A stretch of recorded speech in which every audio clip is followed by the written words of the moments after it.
ஹராமான அடிப்படையில் உடலை நீ வளர்த்து கொண்டாலோ அந்த உடம்பு சொர்க்கம் செல்லாது. அது தூய்மையானவர்கள் செல்லுகிற இடம். அல்லாஹ் தூய்மையை விரும்புகிறான் என்று ரசூலுல்லாஹி ஸல்லல்லாஹு அலைஹி வஸல்லம் அவர்கள் கூறினார்கள். ஹராமான அடிப்படையில் ஒரு மனிதன் தன்னுடைய உணர்வை வளர்த்து கொண்டால் அந்த உடம்பு சொர்க்கம் செல்லாது என்றார்கள். சொர்க்கமே செல்லாது. நிறைய பேர்களுக்கு ஒரு பாவனை உண்டு. என்ன, இன்றைக்கு வட்டி வாங்கினால் நாளைக்கு தொழுது துஆ செய்ய வேண்டியதுதானே, இன்றைக்கு வட்டிக்கு வாங்கினால் நாளைக்கு தொழுது துஆ செய்ய வேண்டியதுதானே. இப்படி நன்மையை செய்து கொண்டு பாவத்தையும் செய்து கொண்டு, பாவம் செய்யும் பொழுது வருத்தம் இல்லாமல், பாவம் செய்யும் பொழுது அல்லாஹ்விடத்திலே அதற்காக வேண்டி வருந்தி பிரார்த்தனை செய்ய எண்ணம் கூட இல்லாமல் இபாதத்தையும் பாவத்தையும் ஒன்றாக செய்தால் நம்முடைய நிலைமை என்ன?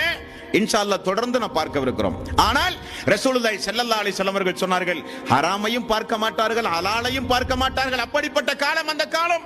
எல்லா வீடுகளிலும் இன்றைக்கு வட்டி, எல்லா வியாபார துறைகளிலும் இன்றைக்கு வட்டி. அல்லாஹ் விடுவானா? திடீரென நமக்கு மரணம் வந்தால் நம்முடைய நிலைமை என்ன நண்பர்களே? திடீரென நமக்கு அந்த கியாமத் நாள் வந்தால் நம்முடைய நிலைமை என்ன? தப்பிக்க முடியாது, மன்றாட முடியாது, ஓலமிட்டு அழ முடியாது, அவகாசம் கேட்டாலும் கிடைக்காது. இதெல்லாம் தெரிந்தவர்கள் நாம், இவைகளெல்லாம் தெரிந்தவர்கள் நாம். நமக்கு நம்முடைய சோதனைக்கு, கஷ்டத்திற்கு, துன்பத்திற்கு தீர்வாக நினைத்து அந்த பாவ செயலில் ஈடுபடுகிறோம். அது நியாயம் அல்ல, அது நியாயம் அல்ல.